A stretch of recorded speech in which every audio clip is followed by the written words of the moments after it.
Just a never-ending, relentless, swamp-ass, uncomfortable walk to my car in the parking lot. Fuck you, Florida.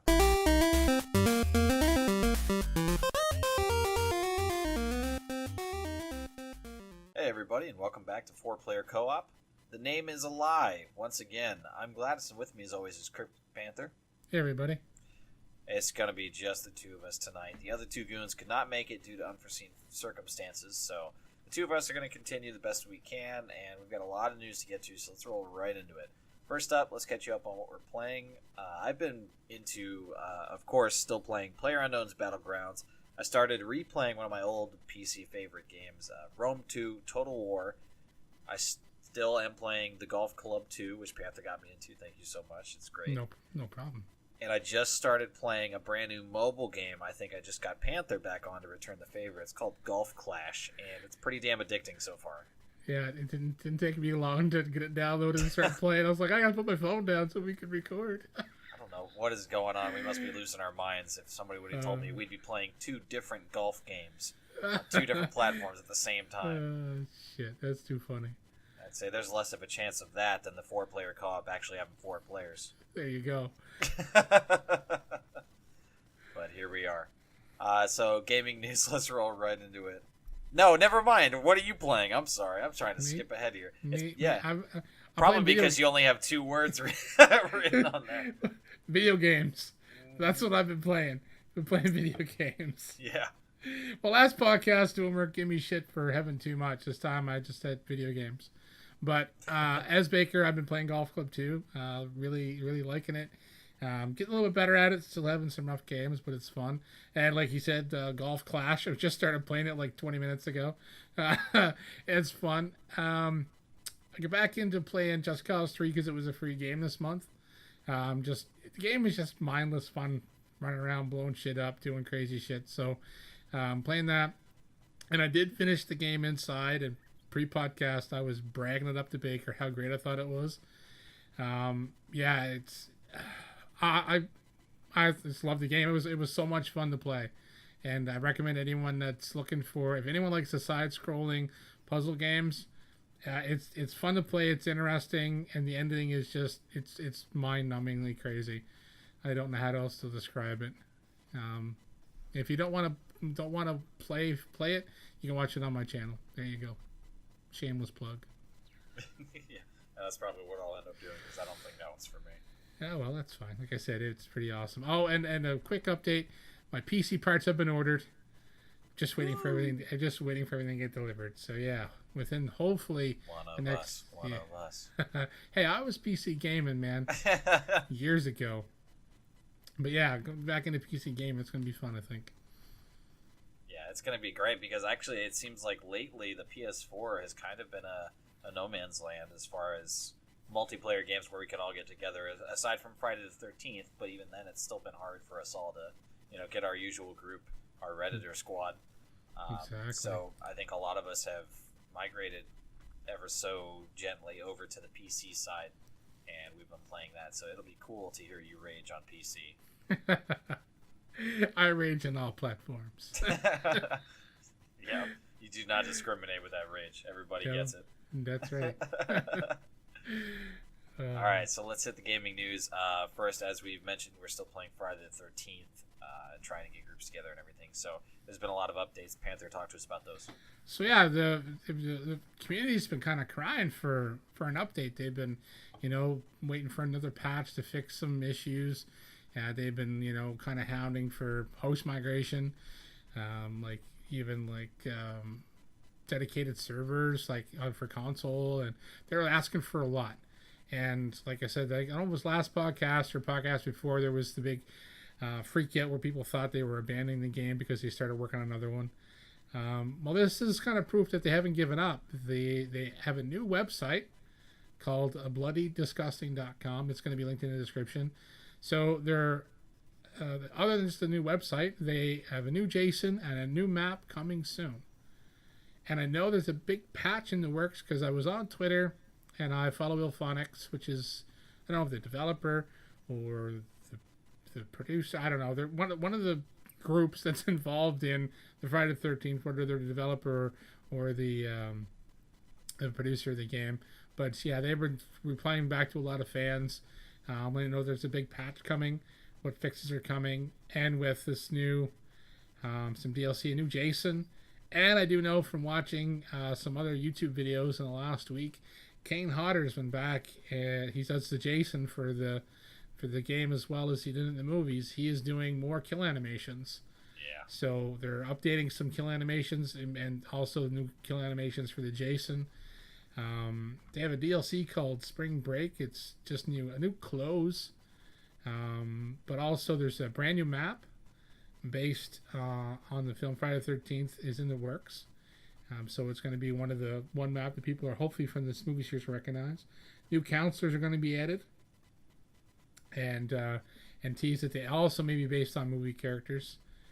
So, and there's also previous announced new character emotes and kills are also on the way, like I said. So, yeah, so I mean, they're not abandoning the game. It looks like they're finally, hopefully, turning the point where, they're over that hump of getting, kind of the back end sorted out. And now that they have potential content to be added to the game is going to be a big plus. I do know they're adding smaller maps. I don't know how that's going to work. I know yourself, Baker, is kind of on the fence about them, and me as well. But depends on how. I'm not on the fence. I don't well, you don't like it, but we haven't played them. We don't know how it's going to be implemented. We don't know how the escapes are going to be done. So depending on what they do to change them, I'm looking forward to a change. I'm hoping it's a good one, but we don't know until we see exactly how the maps will play out in the smaller version. They say smaller, deadlier maps, so I don't know if it's still going to be, a car and a boat or and calling the cops, whether the time frame is cut down for the cops to show up. There's been no, details released other than we're getting smaller maps. But a new map, new Jason, new counselors, and things coming. It's all good news. Like I said, the smaller maps may not be good news for some people. But like I said, we'll have to see how they implement them. But I'm excited. I really like this game.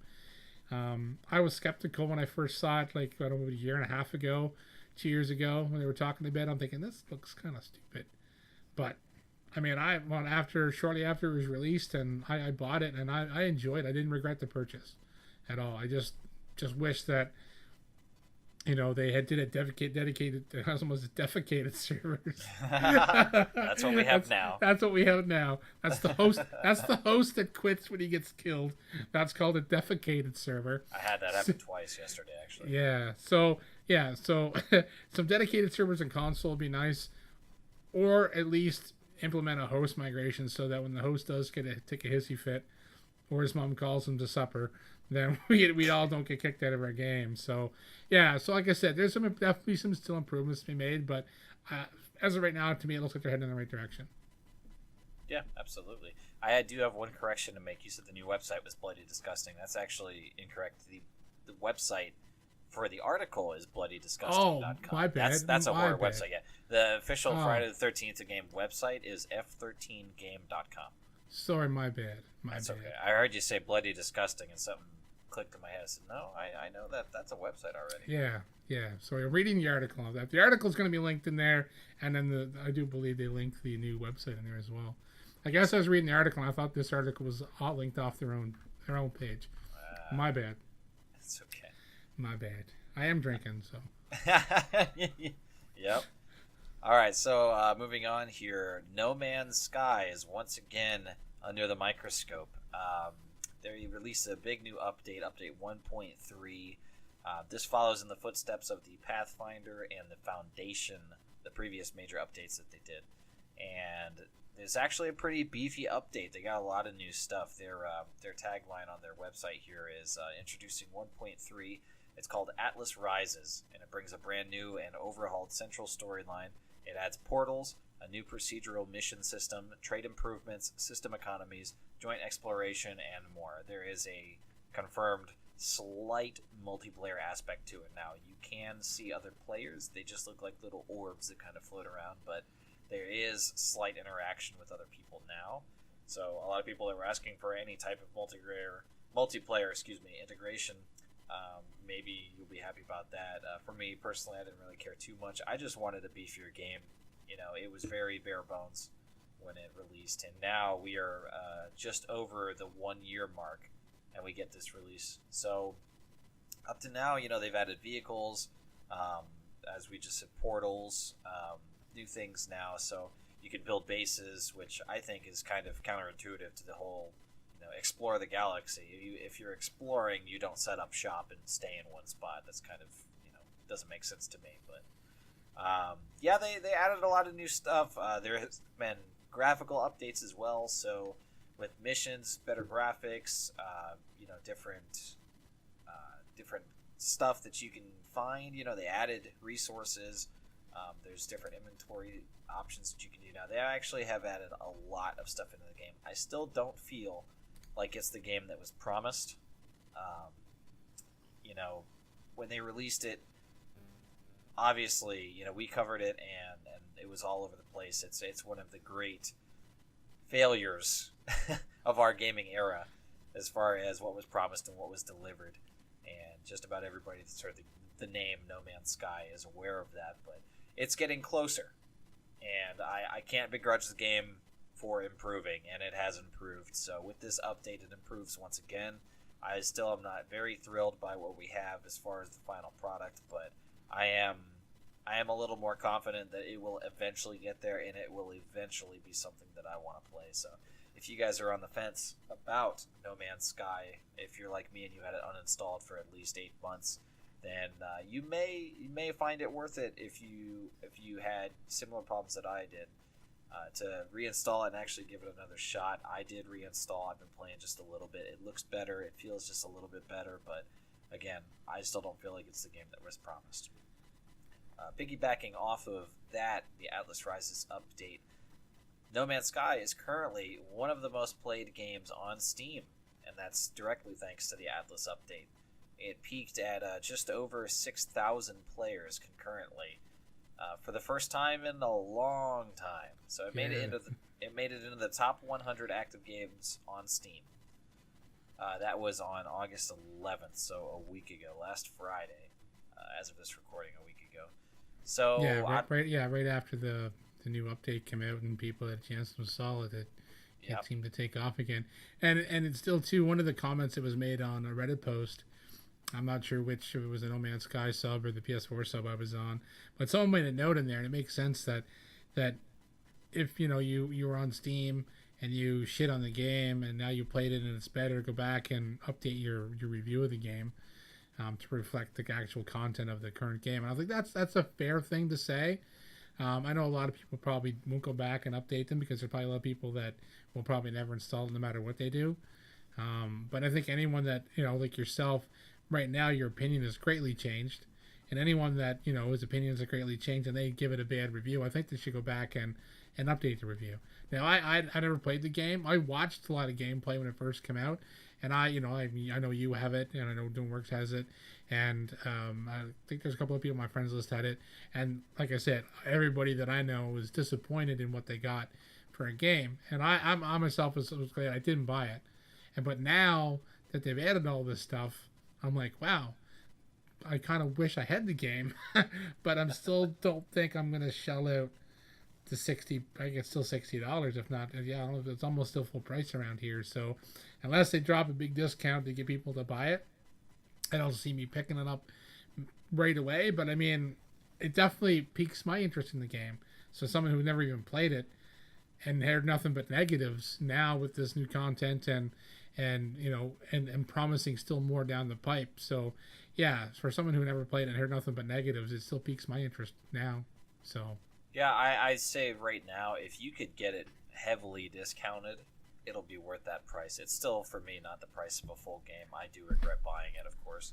Yeah. But if you can grab it while it's on sale, if you somehow see like a 75% off, if you can grab it for $15, $20, then it's arguable that that's a good purchase. And I can say that now after these several, major updates that it's had. Right. On its release, I would have regretted paying more than $10 for it. Yeah, it was that empty. Yeah. But it's gotten better. And like I said, it would be foolish of me in any scenario, not just with this game in particular, but in any scenario, to begrudge improvement.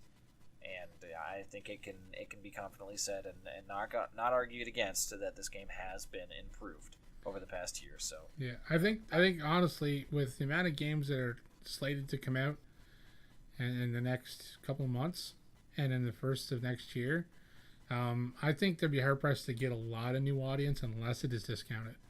And people that don't buy games, at launch because they don't pay full price. So, there'd be that window for the Destiny crowd and there are Uncharted games next week, Destiny crowd, and then into October's the new Assassin's Creed, and then Battlefront. So with those big games coming, a lot of people that do buy games on release aren't going to go out and probably pick up a copy of this unless it's heavily discounted. But I think a heavily discount would get a lot more people into playing it that aren't going to look at purchasing all the new titles coming out at the end of this year and the first of next. So I know, most game companies probably don't want to slap a big discount on a game since after they've, put all this work into these big updates. But I think if they need a player base to keep them going forward and, keep a worthwhile building on and keeping their current player base happy, I think they should slap a heavy discount on it. And I would say at this point, a year after release now, it did very well. It was very successful on release, despite all the negative reviews and criticism. The reason is because that took some time for all those negative reviews to hit because it's such a big game. They said, what was it, 18 quintillion worlds? It takes a long time to figure out that a game so big is actually so shallow. You're not aware yet, up until you hit maybe 8 or 10 hours or so, that it's extremely repetitive, that the procedural generation only has so many variations that it can actually pull from. So you're seeing the same type of animals and plants on all these different planets, with different hands or a different leaf, but it's the same planet. All right, same plant, excuse me. You're seeing the same variations over and over, so it actually just feels like there isn't really unique variation. It just takes a while to figure that out, because when you first start the game, it seems fantastic. The first few hours that you play, and ask anybody that has played it, the first 5 or 6 hours that you're playing, that actual feeling of genuine discovery and, this planet is totally different than the last one, these animals are totally different. That's the best experience that you have with this game. And it is worth it for a discounted price just for those first few hours of discovery. But once you get after that, it's just stale. It's just a grind. It's the same thing over and over again, and there's no reason or rhyme for it. It's an endless sandbox experience that does not reward in any way. It's a sandbox that the cat took a shit in. Yeah, pretty much. It's discovering, the cat landmines that are hidden around the sandbox. Eventually, it all looks the same. But yeah, if you can find it discounted, go ahead and get it. Just, I would say, heavily discounted. Yeah, don't slap down your hard-earned cash for full price for sure. Still, unfortunately. Yeah. A year later. Maybe in the next couple updates. Maybe when we revisit this game 2 years out, if they've been updating it, maybe then I can confidently put a stamp on it. But as of yet, nah. Maybe the title of No Man's Lie will be washed away. Who knows? Stranger things have happened. That's true. Yeah. All right. So PlayStation's got a lot of events coming up. Tell us about those. Well, one of the events that isn't solely PlayStation is PAX West. I don't have a full rundown of PAX West info. There's a bunch of Sony stories, so I thought I kind of bundled the Sony ones together, since we're still, mostly, and we'll admit it, Sony fanboys. Except for Uber. He's a Switch bitch. Switch bitch. I like that. That's good. It's catchy. So coming up, PAX West is in Seattle this year, September 1st. I guess returns to Seattle. I thought it was in LA last year, or maybe it wasn't. But anyways, returns to Seattle September 1st, and they have over 20 games. PlayStation's going to have. I'm not going to. Well, I can run them down very quick. So they get Gran Turismo Sport, and they have these PlayLink games, which is Hidden Agenda, That's You, Fanatics. I'm not sure, and Knowledge is Power. The PlayLink games are kind of like, I guess, kind of party games. We got one of those free last month in PlayStation Plus. I downloaded but never even looked at it. There's going to be Uncharted Lost Legacy, which comes out the 22nd. Detroit Become Human, Knack 2, Marvel vs. Capcom Infinite, Swords of Dido. I don't know what I never heard of that game. Nino Kuni 2. I'm probably pronouncing that wrong. If I am, I don't care. Tooth and Tail, Burly Men at Sea, Dragon Ball Fighter Z, Samurai Showdown V Special. I've never heard of that either. Omen of Sorrow. That sounds like a Norwegian metal band. Windjammers, Hob, and Battle Chasers.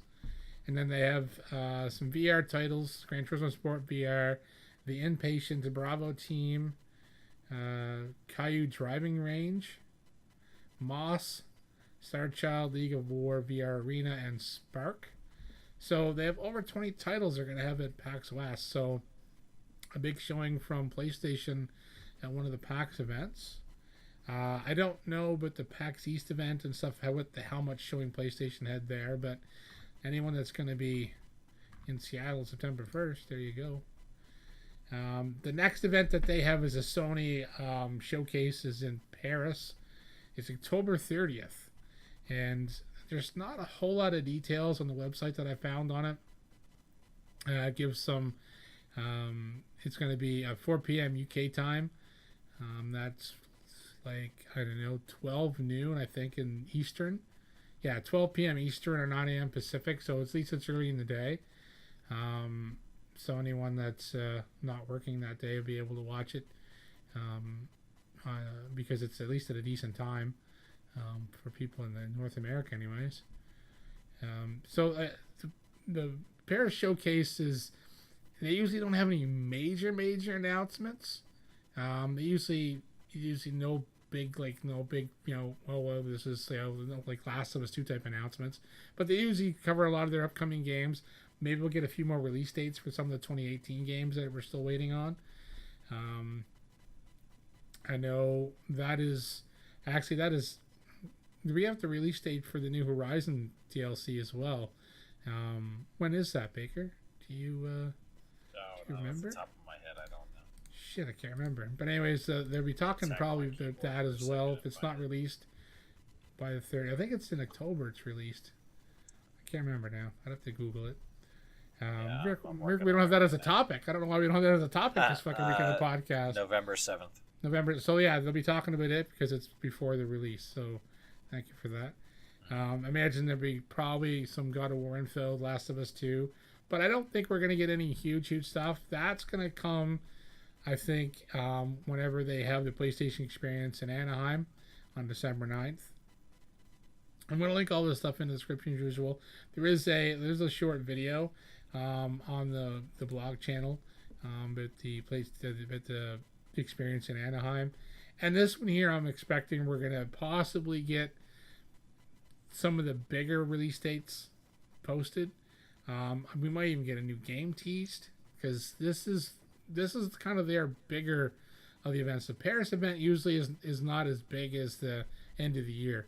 So I imagine it's going to be I imagine they'll probably hopefully give us some card release dates on some of the big titles.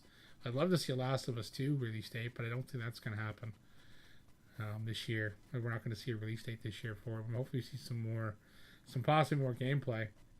So there's a little bit of rundown of when it's going to happen. They don't really list anything in detail wise yet. So they at least got some dates and times nailed down for their big events, but as of yet, no official game information other than the PAX West. So yeah, and as we get closer to PlayStation Experience, we'll probably see some more stuff. Oh yeah, definitely for the Paris week and for the Anaheim show in December, we'll definitely get some more info passed along as we get closer to them for sure. But at least they got dates and times and shit nailed down already. Mark your calendars. I don't know if I'm going to go as far as to request that day off, but I will be watching Twitter very closely those days for sure. Oh yeah, definitely. All right, moving on. The game chat app Discord begins testing video chat and screen sharing. I was talking to Panther pre-podcast about the game chat services, the programs that we have, and how I feel like TeamSpeak is not really one of the major ones that's used anymore. We've had Discord and Curse. Oop, there's my phone alarm. Let me stop that. Anyways, we've had Discord and Curse as, for me, the big two PC programs that people use for chatting services. And Curse was just bought out by Twitch. So for me, the kind of the usability of it, it's not very user friendly as far as I can navigate it. And I feel like I'm pretty savvy with computer programs and stuff, and I'm definitely not computer illiterate. But it feels clunky. It doesn't feel very user friendly at all, and I don't really care for it that much. So we haven't really used it. Currently, we're recording this on Discord right now, so I like the idea of them adding video chat, and I feel like it kind of corners the market in their favor, gives them the advantage over the other programs, because Skype, another one that was very big, and I don't have any numbers to prove this, and I haven't researched it as well, so I could just be blowing hot air out of my ass, but I feel like Skype has been used less and less over the past few years, and now that Discord, one of the major programs that people use for game chat, now that that's going to be implementing video chat, I think that's going to corner the market, like I said, in their advantage, and it's probably going to be the biggest chat service that we have. In this past May, it surpassed 45 million users. So, I mean, that's a lot of people, and for them to test and implement video chat's a pretty big deal. That's a huge addition to what the service can offer and the ways that you can use it. So, I mean, I'm excited for it. I probably won't use it on an everyday basis. I probably won't even use it for the podcast, but from time to time, yeah, I could say probably doing the video chat for sure. And there's going to be other people that, of course, make heavy use of that, and other people's that just won't touch it at all. There's all kinds that use it, but still, to have the option there is better than not having the option. So good on them, I guess. Exactly. Like, yeah, we used to use TeamSpeak, and we tried Curse, and now we're using Discord so we can all get together and chat, and I just wish they had an actual integrated recording function. Yep. That was one thing I missed that TeamSpeak had that I liked.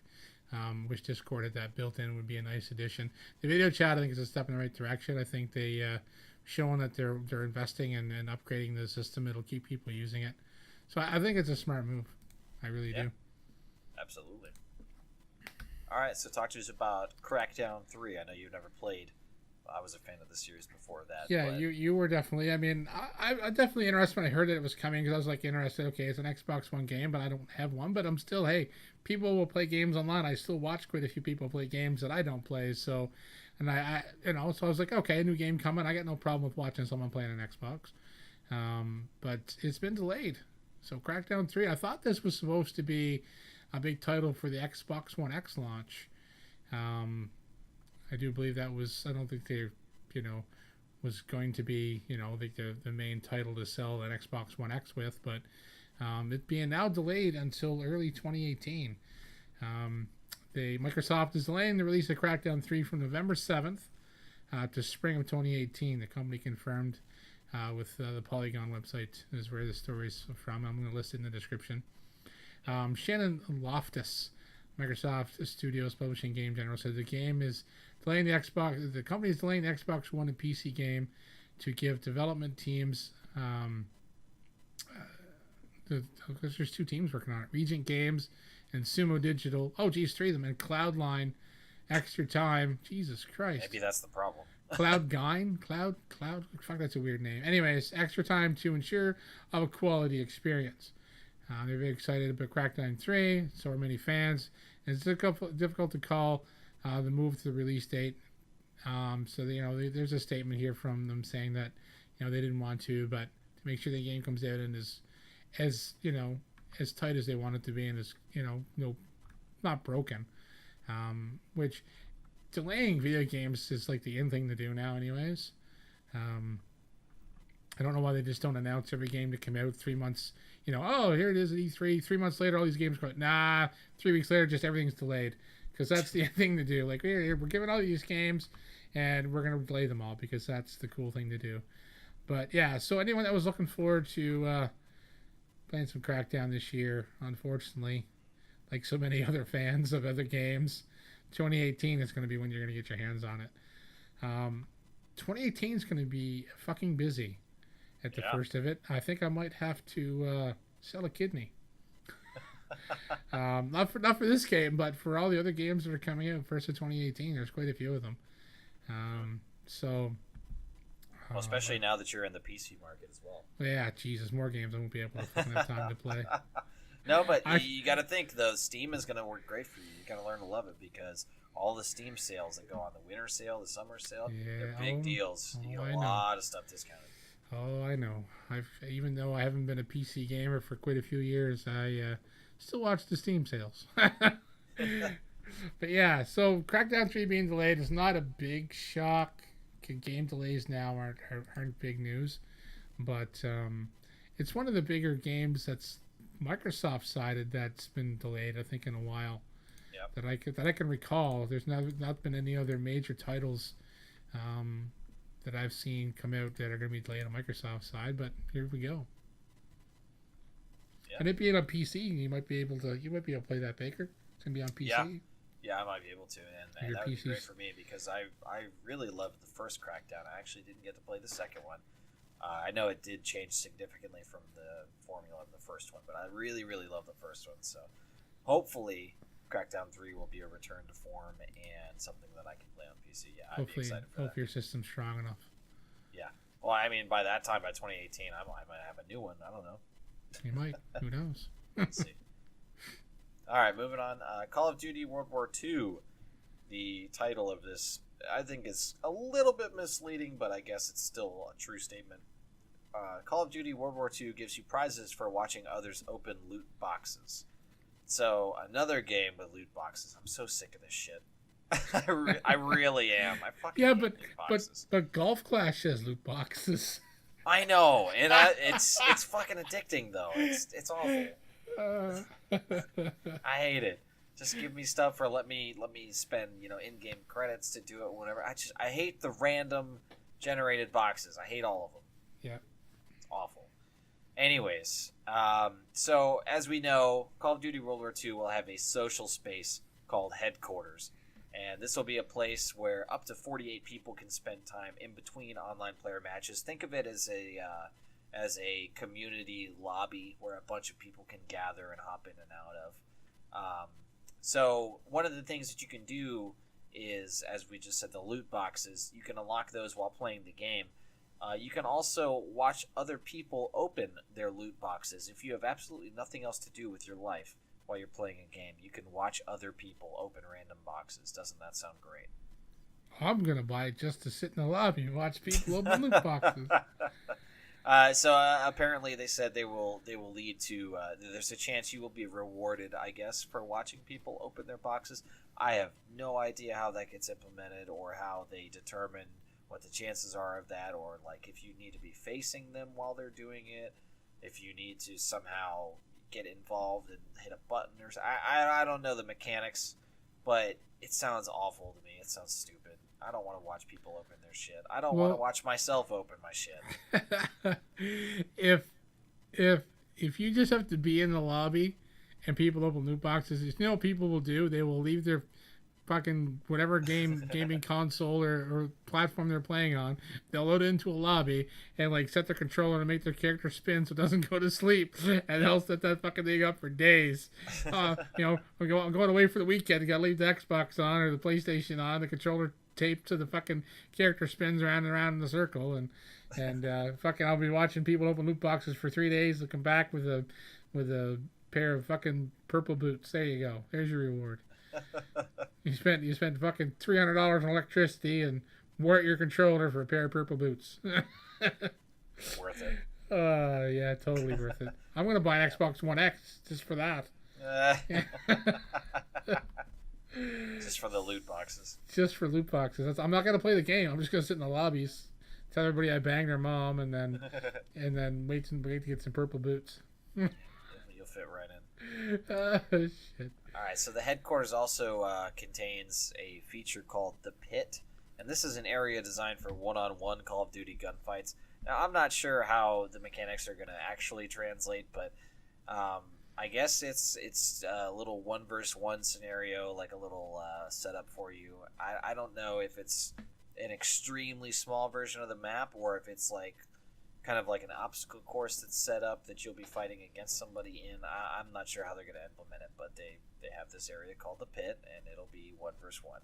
So when somebody says 1v1 me, bro, I was just gonna say, yeah, you can go to the pit. To the pit. Yeah. So headquarters also contains a shooting range for testing out and practicing new weapons. It also includes proximity voice chat, which will be great. I can't wait to hear all the squeakers. It'll include daily and weekly quest leaderboards, dynamic gameplay events, and this actually sounds kind of interesting.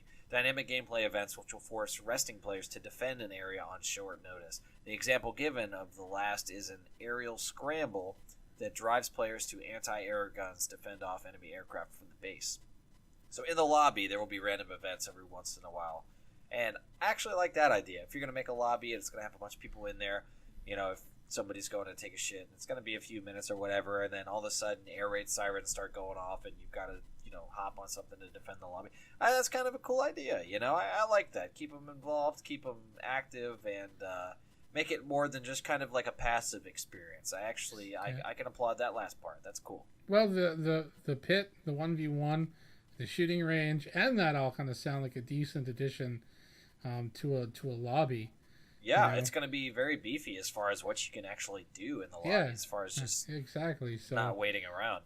Yeah, so if you're waiting for somebody to show up to go off on a multiplayer party or whatever, and you want to go in there, you can do a 1v1 just to kill some time, or try out some different guns. That's actually smart. I actually kind of applaud them a little bit for that. That's thinking outside the box. Yeah, the headquarters sounds almost better than the actual game. Yeah. People be just live streaming the headquarters. 9-hour headquarter live stream on Twitch. Yeah, watch me open these loot boxes. 1v1 me, bro. Someone's gonna start a series. Someone's gonna start a fucking YouTube series. Oh God. Called 1v1 me, bro, and it's gonna be in the headquarters. You're around challenge. You wait and fucking see. I call it right now. Mark it. 8/18/2017. Panther calls it. Yep. I believe it. Actually, it might be interesting to watch. I don't know about all that. Well, it's like a few beers. Who knows? Maybe. All right, so talk to us about the dreaded Nintendo Switch. It actually has a positive note in today's podcast. Well, this is the headline was what drew me to this. The Switch will have more exclusives in 9 months than the Xbox One has had in all of 2016 and 2017 together. Wow. Wow. Uber, you should have been here. What the fuck is Microsoft doing? Uber, you should have been here, pal. The time you could actually praise your Switch a little bit, and here it is, you're not here. Yep, this stuck in traffic. Podcast moment right here. Stuck in traffic. Yeah, wow. What does that say about Microsoft? It's the Xbox One exclusives. That includes the PC titles, right? If it's a Microsoft exclusive, it's for Xbox and PC because they have exclusive retail game tally for Xbox One and the Switch looks as follows. So let's see what's here.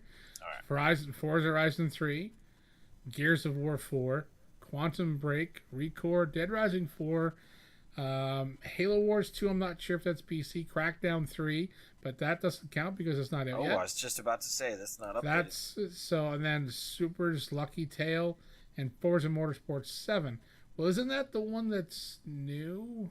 That's not even out yet? 7? I'm not sure. I think that's the one we that still comes have out a couple with months X. left in 2017. So. Right, so counting the end of the year. So they technically, since we know Crackdown 3's they have 8 games. Yep. And the Switch we'll go over them right quick. It's Zelda, 1-2 Switch. I don't know, that's pushing it. It's a party game, but it still is a game, I guess. Mario Kart 8, ARMS, Splatoon 2, Mario Rabbids Kingdom, Mario X Rabbids, Mario and Rabbids, whatever it's called, Kingdom Battle, Pokken Tournament DX, Super Mario Odyssey, Fire Emblem Warriors, and Xenoblade Chronicles 2. So they have 10, and we know as of right now, because of Crackdown, they have 8. Yep. So in a whole year cycle, 2016, 2017, a whole 2-year cycle technically, all of 2016 and all of 2017, so that's 2 years, they had 8 games. The Switch has been at 9 months, has 10. And I mean, I'll be honestly, it's 9 because Mario Kart 8 was out for the Wii U, so first. So That's technically, if we want to go, because we're taking Crackdown off the list, it's 9/8, 9/8 for Switch. Wow. Yeah. That's bad. I don't even know what to say. Yeah, Xbox. I mean, they've been really dropping the ball. I feel like, and we've addressed it several times in several different podcasts. Oh yeah, like many times. Yeah, but what the hell is Microsoft doing? I don't know. I almost feel like they're abandoning it, but they just rolled out a brand new console. So they're not, like this is still a major part of what they're doing. They're still in the console race. They're putting out, quote unquote, the most powerful console ever built and on the market currently with the Xbox One or Xbox Xbox One X. One X. Yeah, I almost said S, and I said no, that's not right. Yeah, because they couldn't actually give it a proper fucking name. Right. I almost said Scorpio, but that was the that was the placeholder name. But still, they should have stuck with Scorpio. I think it would have been smart. Yeah, but yeah, I mean, when I seen this article, I was like, wow, the Switch is 9 months old, has more exclusives than the Xbox. That's crazy. I like this. I like to see the list of all the PlayStation exclusives in that same time frame. I don't. It's not in the article. They should have listed that. No, sadly. Yeah, they should have. That's a missed opportunity there. Yeah, that could have really stuck it to both of them. But I guess it's a Switch praise article. I guess. I'll link it in the description if anyone wants to read all what they've stated in here. But yeah, they do list the games. Like I said, I'll be fair. It's 9/8 Switch, but man, like 9 months, and you get stomped by a launch console. That's by half a console. yeah. In our opinion, that's a half a console. Yeah. That's really bad. I would have really been genuinely interested in what Uber had to say on this topic. Yeah. If he likes Switch and Xbox. Yeah, he's a fan of both. And I mean, like I said, I shouldn't say I'm not a fan of Xbox games. Some of the games they have are good games.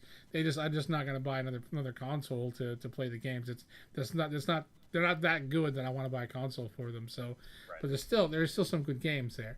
But yeah, I mean, I definitely would have liked to hear his opinion. So maybe if we have time, maybe in the next podcast, if he can actually make it, we'll ask his opinion if we can think of it. Or if someone wants to comment, hit him up on his Twitter. Hit him up on his Twitter. Hit him up on jump into one of his live streams and hassle the shit out of him. Say, how come you never on the podcast, yo? I was about to say, ask him how he has time for that, but not the podcast. Yeah, there you go. Oh shit. So all yeah, right, so on. That's gonna be a first that we've covered a positive. Yeah, that's why I say he should have been here for this one. This would have been his moment. Yep. Oh well. Mom spaghetti. All right, we're gonna move on to one of my current favorites, PlayerUnknown's Battlegrounds. They released, I guess, just a statement here on Steam through the community from the development and the community team, and they're changing the scheduled patch rollouts. And I'll read just briefly part of what they have written here. It says, since we launched into early access March 23rd, we've done our best to keep you up to date with everything we're working on and pushing out. And since then, they've managed to release 14 different updates to the game across weekly and monthly scheduled rollouts. And as of today, which was August 16th when this was written, they're changing their patch and update schedule to improve how they work on the game and set realistic expectations for players. So they will no longer be doing weekly or monthly patches on a specific schedule. And they said the reason why is they found internally that being rushed to finish certain features and having shorter quality assurance test time between pushing updates has caused more issues than it has solved in regards to maintaining a higher standard of quality. So I can understand that, especially as something frequently as weekly updates. I mean, that's extremely quick. And I mean, that's the one advantage of PC developing is they can push patches at will. So that's nice that they can update whenever they kind of want to, versus console. But yeah, like a weekly update is excessive. I mean, a monthly update is even to me is excessive. So so like I haven't got my chance to play this yet. Until my PC build happens soon. So yeah, I'm like I said, I'm all for them pulling back their schedule, and I haven't even played the game yet. I'm like, I understand, like a fucking weekly patch is just crazy. Even monthly, in my mind, are a little excessive. Yeah. So yeah, I mean, I applaud them for realizing that they're just overburdening themselves with patches. Because how do you go from Monday to Friday and say, oh, here's another fix? Oh, Monday to Friday, we got to fix what we broke last week. Yeah. Well, it's important to know, like they said, that the QA testing period is so short that sometimes it causes problems, and I believe that. Especially with a game this big.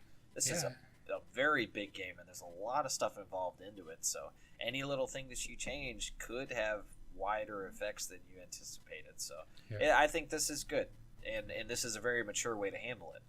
They come out and tell us. Definitely. Yeah. It's very nice. This is a good PR thing that they did here. And another excerpt from this post that they made is, although we may not release a weekly patch, we will utilize the test servers, which they have separate test servers for their patches. So that's also, I think, a good thing and another PC advantage. We will utilize the test servers for significantly longer periods of time and deploy patches and hotfixes when necessary. So they're not saying that, we're not going to touch the game for several months and nothing's going to be done while we do this other stuff. They're still going to keep an eye on it, and with the advantage of having a separate test server that people can play in, it's still going to be constantly monitored. They're going to be putting new things and fresh things into there and testing different stuff. And based on how fast that process is, they could have those updates ready. But what we're going to see from here on out, based on this announcement from them, is we're going to see beefier patches less often, and then hot fixes throughout, if they need to fix anything else. So that's getting a little closer to the regular line of development for other companies, or other developers at least. So I think this is, again, a mature move from them. It's smart from a PR standpoint to come out and tell us, hey, this is why we're doing it, and it's obviously to maintain quality. And they have regularly updated. Almost every time I log in, I feel like, or every other time, there's some type of update I have to download for this game. So it's been updated like crazy over the past few months, and since its early access release of March 23rd. So they said they're still on track. They wanted to assure that we're still on track to release the game as per the updated timeline, and that they're not winding down development or becoming complacent. There's still a lot of work to do, but I mean, good stuff from them. I like that they came out and told us. They told us the reasons why, and that there are still going to be hot fixes. So all around good stuff for PlayerUnknown's Battlegrounds. Yeah, I think the community's behind them. Like, I mean, they have such a huge fan base, player base, that, I mean, once they come out with that type of statement and explain, like, oh, we're not doing weekly updates, which I still think was crazy to begin with. So, so I'm all for them, looking at it, going, hey, like, let's put together a fucking actual patch that fixes shit and updates shit, and test it for a couple weeks, and then put it out and say, here you go, here's a nice pulse patch, here makes the game a lot better, and then have them break shit. So I think it's a smart fucking move. I can't knock that at all. Nope. Not at all.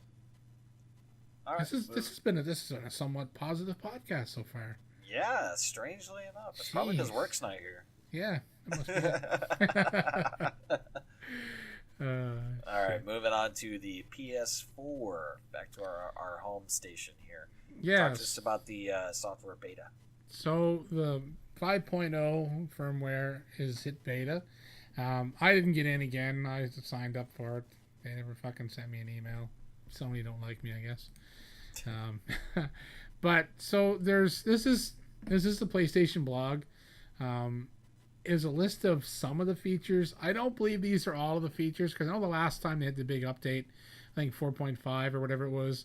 There was a few things that weren't noted or were technically released to anybody until kind of like just days before it actually came live to everybody. There was a few things that said, oh, also we've thrown in these little key features. And one of them was the boost function for PlayStation 4, so for the Pro version. So they're not. I don't know. People are complaining this isn't really worthy of a 5.0 title, but I mean, I don't know. I mean, I'm not sure all what we're gonna get, but what they listed so far was family on PSN. So a better family manager, parent, guardian management tools, which don't affect me. I'm the only one who uses my PlayStation, and no one else is allowed. One feature that's thrown in that I do like is a friend list management. And in place of the current friends group tabs, we're adding a custom list tab within friends, which allows you to create and edit custom lists of friends. This makes it easier for you to manage your friends and access specific groups. For example, you can create a custom list for your Destiny teammates and easily send them raid invites. So I like that. I like that they're adding custom lists so you can say, okay, these 5 guys I always play Battlefield with, or these 4 guys I always play golf with, or whatever. And you can group them in so it's easier to go in that group list and find your friends. I think that's smart instead of having to scroll through a list of 30 or 40 people that could be online. That's a nice feature. Yeah. There's also, for PlayStation 4 Pro, you'll be able to Twitch stream at 1080/60. That's nice. That's a nice improvement for anyone with a Pro. There's some updates coming to VR, which doesn't affect me. Or actually, the only one of the podcasts has VR, I do believe, is Uber. I'm pretty sure it's VR. Yeah, there's some changes coming to VR. Message improvements, notification updates. They're still not, as from what I can tell from people that already have the beta, not allowing you to actually clear your notifications, which they need to fix. I hate that notification field. Quick menus are getting an option to leave parties. So now instead of going all the way into the party menu, you can just pull the quick menu up and jump out of a party a little quicker. So there's a few additions that are definitely nice.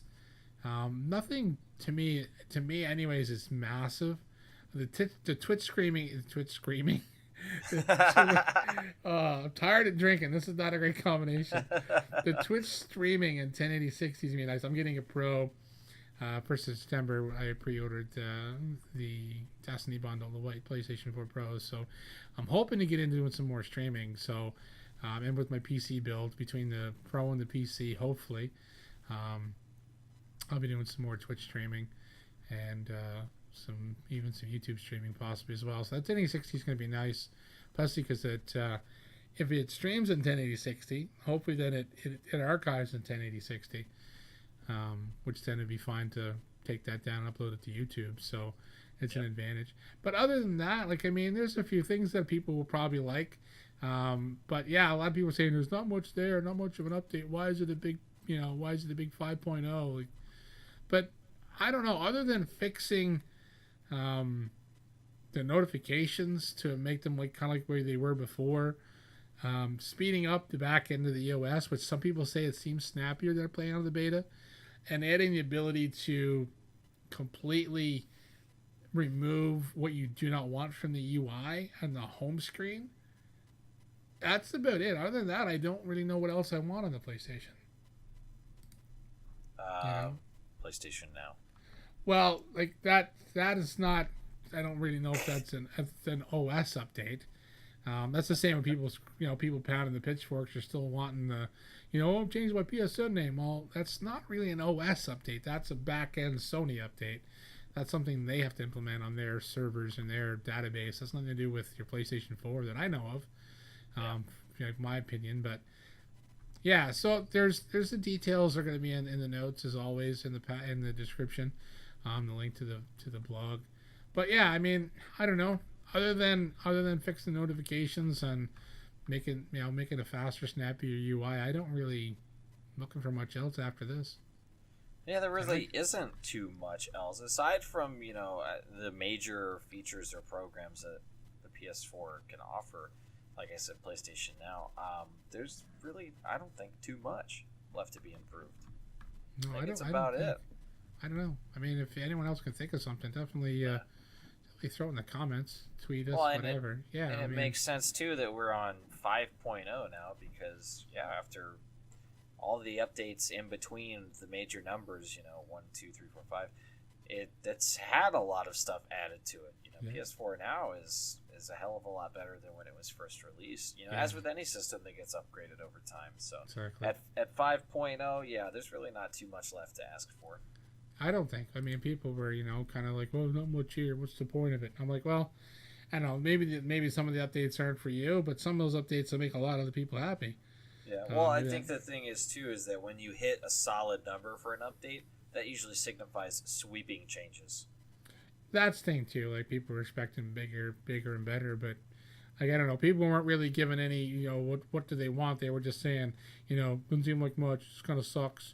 The typical, just like, well, why don't you give me a list of 5 things you think they should have had instead? Like, nothing. They were just, this didn't seem like much of an update. Fuck it. They might as well just call it a stability update and just pushed forward. I'm like, wow, someone's sour. But, I mean, I guess you can't please everybody. No. But I'm not upset by what we're getting. I just think that there's still, a few little things that there's still left. But like I said, that I don't think they come out and said that's all that's coming either. I think there could be a few things maybe that we don't know yet. It's hard to say. Surprises in store, yeah. Yes, so maybe it's a loot crate. If it is, will you 1v1 me, bro? Hell yeah. So terrible. Oh my god. I feel like less smart of a person just for having said that. Oh, I know. Me too. All right, so we're going to move on to the final topic for tonight. Actually, we are almost at exactly 1 hour. This has been fantastic. Yeah. And it's funny that with 2 of us, we can actually stay more on topic. As the 4 of us, we really go on some tangents. Oh, do we ever? But we've actually knocked out every one of these topics that we wanted to, so this is great on timing. Yeah, definitely. All right, so moving to the last topic here. Ubisoft, once again, embarrassed and diminished in the eyes of gamers. They hosted a For Honor tournament, which, as a lot of you know, all 2 of you, they probably... I mean, I don't know what they could do as far as a short of a complete overhaul, but the game just has not done well since its initial release. As we talked about last podcast, the drop-off in the player base has been astronomical. So they've still done extremely well in trying to engage the community. I do have to say that I like their page on Facebook, and they are constantly doing different seasons of challenges and adding new characters and doing all this stuff. They actually really are very active with the community. So they held the tournament recently, and it ended in embarrassment because the final matches consisted entirely of players abusing exploits and an incredibly unbalanced ability, as well as bugs. That's kind of what the exploits are, I guess. So basically, the final most pro players in a tournament for money, they were playing, and they were just abusing the fuck out of this game, bending it over and using all the glitches that have not been fixed, and the unbalanced nature of some of these abilities, and basically playing very, very, very much without honor. Exactly. Yeah. And it's I've got to say it's bad on Ubisoft. It's bad on the development team of For Honor because they haven't fixed this stuff. Because apparently, and this is from the Reddit post that I've read through a few of the comments, this is not anything new. There's no recent issues. These are all things that just haven't been fixed over the past several months. And for these people to go to an actual tournament and just say, forget it, I'm going to play this way, and I'm going to win, playing dirty.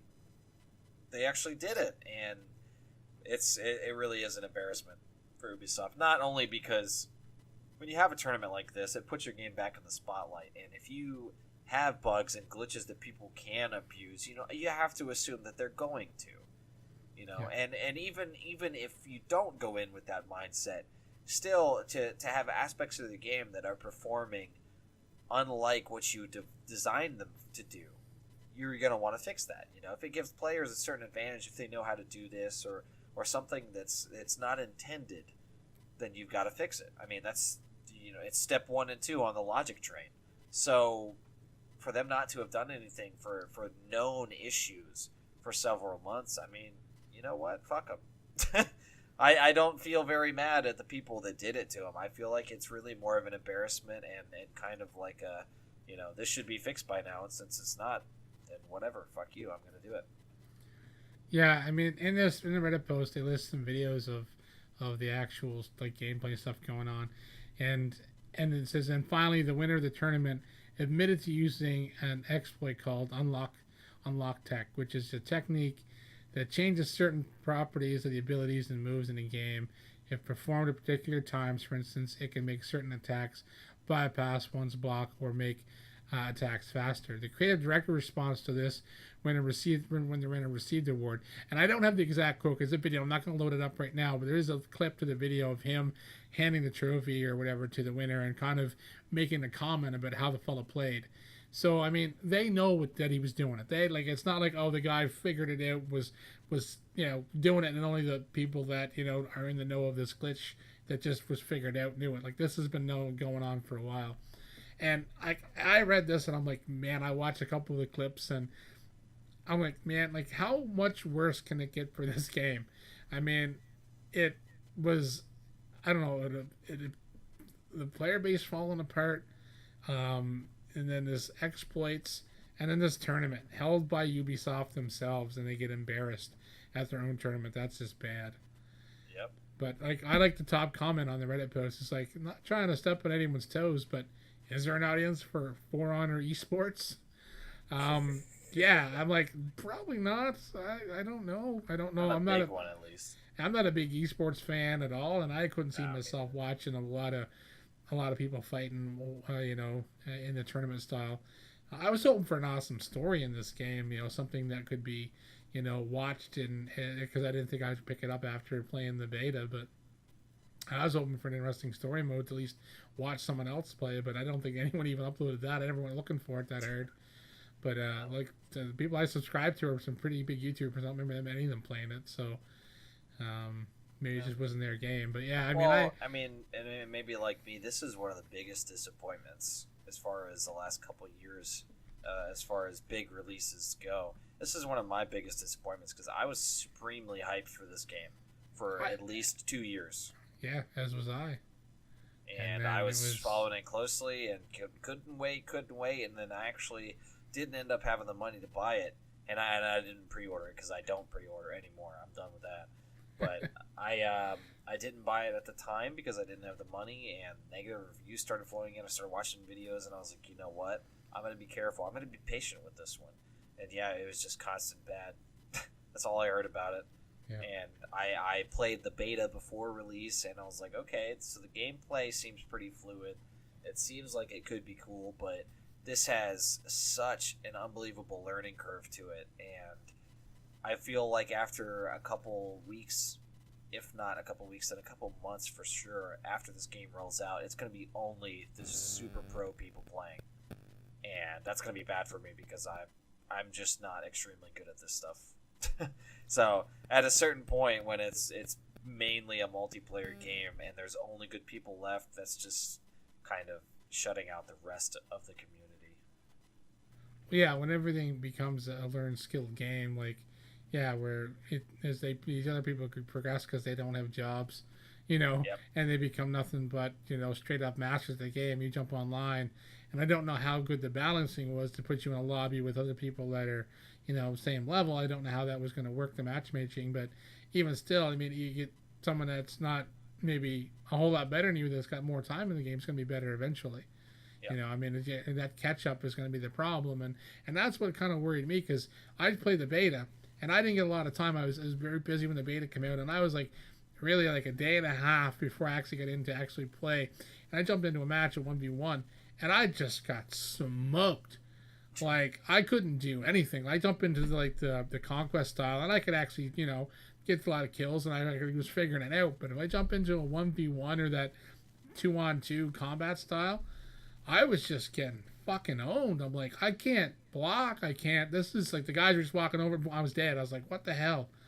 Like these guys must have just sat there and all they did was learn every ounce of their move of that character for like a day and a half, walk into the tournament and just smoke everybody. And I was like, this is no fun. Like that just frustration. And I'm like, I rage at some of the easier games I play. So my blood pressure can't handle For Honor. So yeah, I'm disappointed that that's what was going to be the end result of the game. So I don't feel bad for Ubisoft at this point in time on this. They I mean the game may have been good, but there's so much unbalanced abilities and unbalanced characters and exploits are still in the game after all this time. They deserve the embarrassment, I think. Yeah. I mean, at the end of the day now, months and months after release, that the game still has major bugs and exploits. That's the embarrassment, and they paid for it by putting it on a stage. Yep, for sure. Yep. All right, fellas. Well, that's gonna do it.